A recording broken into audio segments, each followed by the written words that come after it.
Senator, you don't get to control what questions I ask or don't ask. No, and no, quite I'm not. frankly, I think what you're doing is abusive. We've been and I'm going to talking. call you out on it, okay? Oh, I'm going to call you out many times, too. Well, that's fine. And Mr. Chairman, I have to say in conclusion, you may not like my questions, but I'm going to keep asking them. I made a commitment to the people of my state. I'm going to come right here. I'm going to be a bulldog. I'm going to ask the questions, and you can interrupt me as much as you want, cut me off, take my time away. Welcome to Viral X, everyone.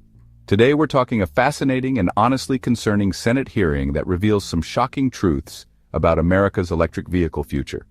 Senator Josh Hawley got pissed with Senator Joe Manchin when he's grilling the Interior Department about our growing dependence on China, and trust me, you're going to want to hear this. Before we jump in, a quick reminder that I break down complex political issues like this every week, so make sure to hit that subscribe button to stay informed. Mr. Boudreaux, let me start with you. Are you aware that there is currently a strike going on nationwide by auto workers in this country? I'm aware of the auto workers strike. Yeah. So I just returned from my home state of Missouri. We're in Wentzville, Missouri. That's right outside St. Louis.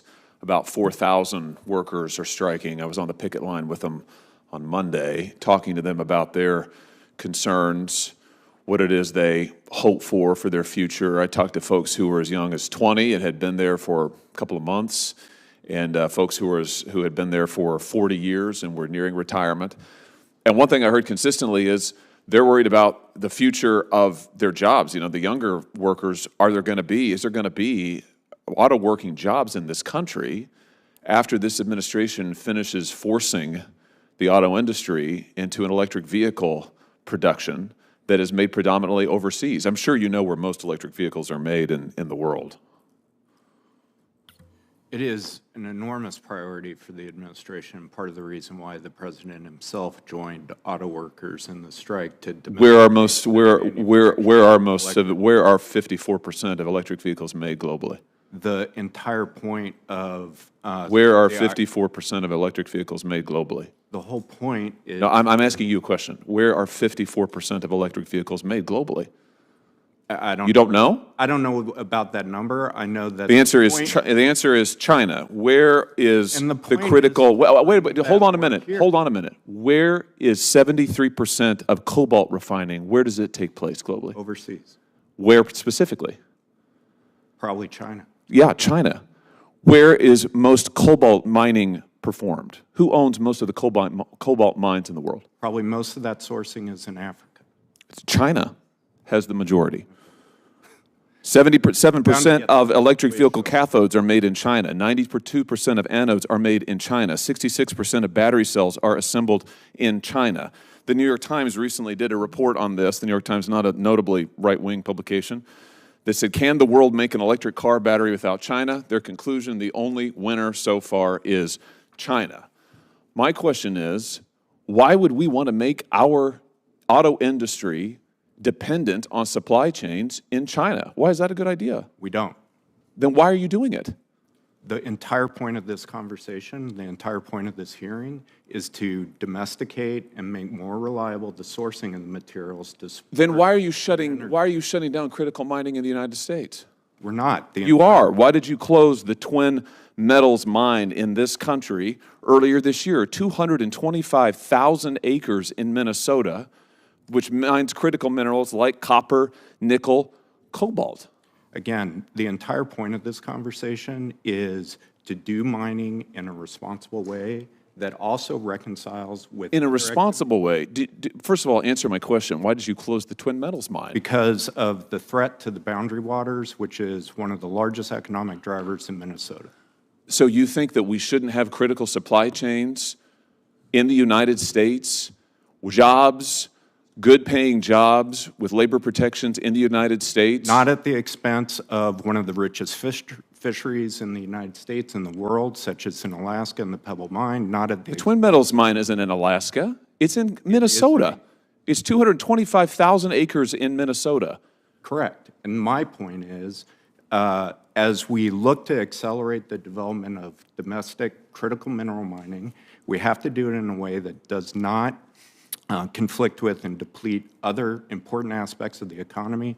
In northern Minnesota, that includes the recreation economy and the boundary waters, which is one of the main drivers of tourism. So you're going to prioritize recreation over good-paying jobs here in this country for mining? You're going to withdraw this mine that has been online and now shutter it? The number of jobs generated by the boundary waters and tourism dramatically outpaces the potential of that mine. I thought it was critical that we had supply chains in this country, and yet you're shutting down critical mineral production in this country. Do you know instead what that's making us reliant on? Do you know what China's labor practices are? For instance, at their cobalt mine in the Democratic Republic of the Congo. Have you seen the reporting on this?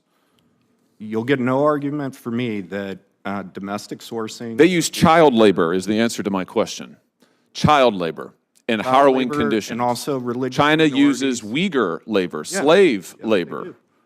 Yes, they do. And yet, you are making us dependent on imports from the Democratic Republic of the Congo, controlled by China, from Chinese-controlled and owned mines all across the world. You're shutting down our mines here in the United States.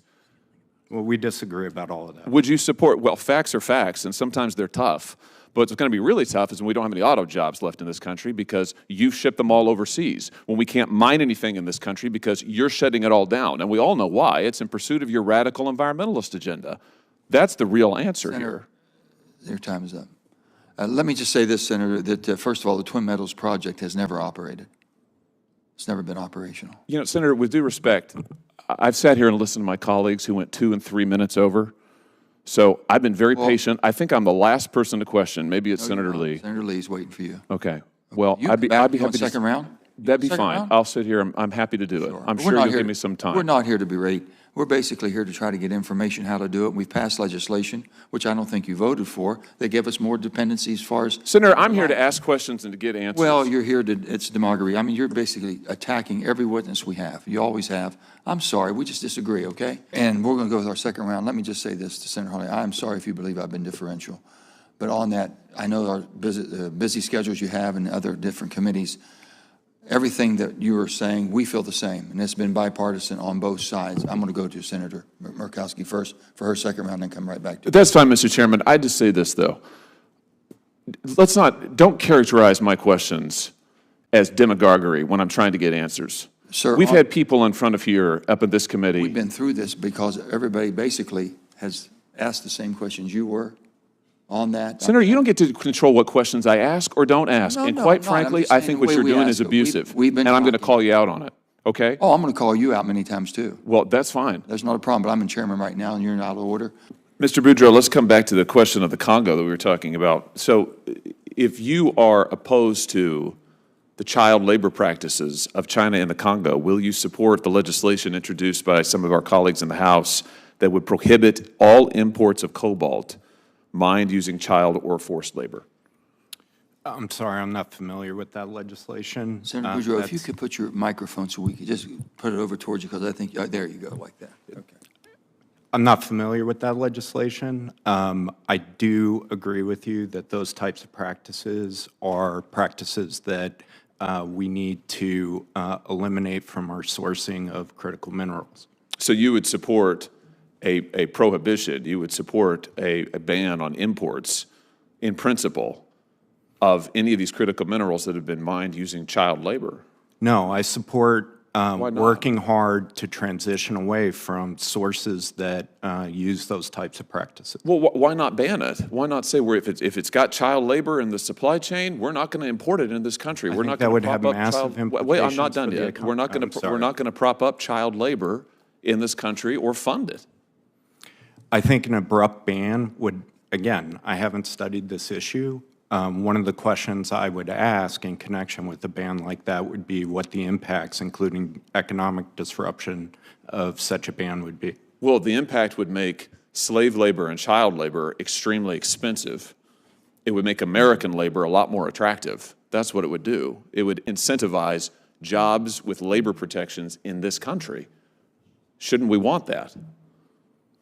Again, I haven't reviewed that legislation. I don't know what the impacts of it would be. I agree with you that getting reliable sourcing that does not associated with those types of practices should be the goal of the United States. But you can't agree that we should ban it.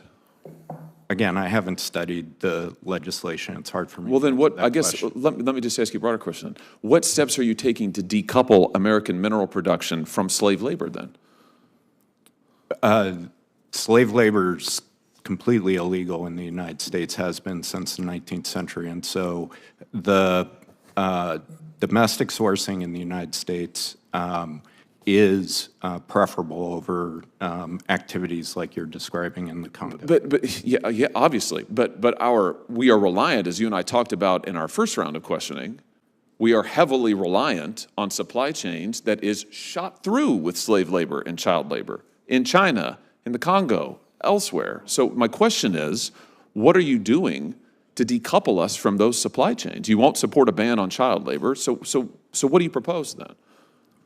This was the purpose of the interagency working group that I chaired. This is the entire thrust of the report that we issued earlier this month, is how do we increase the reliable sourcing of these materials.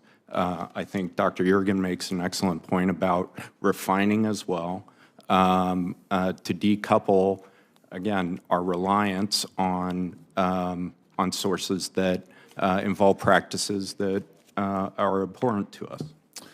Well, all I can say is, I don't know why it makes any sense to be shutting down critical mineral supply chains in this country, shutting down mines in this country, mandating further reliance on China and other overseas supply chains that are dependent on slave labor and child labor, while workers in our country are facing the loss of their jobs. I think it's just crazy, to be honest with you. I think it's just crazy. And Mr. Chairman, I have to say in conclusion, you may not like my questions, but I'm going to keep asking them. I made a commitment to the people in my state. I'm going to come right here. I'm going to be a bulldog. I'm going to ask the questions, and you can interrupt me as much as you want, cut me off, take my time away, but I promise you I'm not going to stop. I would never do. Let me just tell you one thing. I agree with what you're saying. I just don't like the way you say it. How's that? That's your right, but you know We what? have a different. I'm we have going a to different- keep on keeping on. Here's the thing. We all agree. You know, if you'd have been able to be here, and I know because of other committee assignments, but we were going through all of these things. That was the only thing I got frustrated on. So with that being said, there's not a person here that doesn't understand. We are absolutely upset. This whole thing about the Congo, I've been speaking to people down there. It's horrible what's going on. They want to change. They're going to have our help. And I agree with you. We shouldn't accept any child labor. I'm on the bill, I think. But with all that being said, we've got to do more permitting here. We've got to do, because basically we're allowing the EV, our whole EV dependency now, moving in that market quicker than what we can ever supply. And my whole reason to basically fight this administration is because I do not want to become dependent on our, basically, our transportation mode on an unreliable supply chain. That's what will happen. I was old enough in '74, we talked about that. Oil embargo. I had to wait in line to buy gas to go to work. I don't want to wait in line to buy a battery from China to go to work. So I agree, we're on the same path, I think. We just have a different way of approaching it, that's all. And I respect that. Senator Hawley pointed out, the current approach seems to be taking us in the wrong direction. What do you think about this situation? Should we prioritize domestic mining, or are environmental concerns more important? Drop your thoughts in the comments below. Don't forget to like this video if you found it informative, and hit subscribe for more breakdowns of crucial political and economic issues affecting our future. Thanks for watching, and I'll see you in the next video.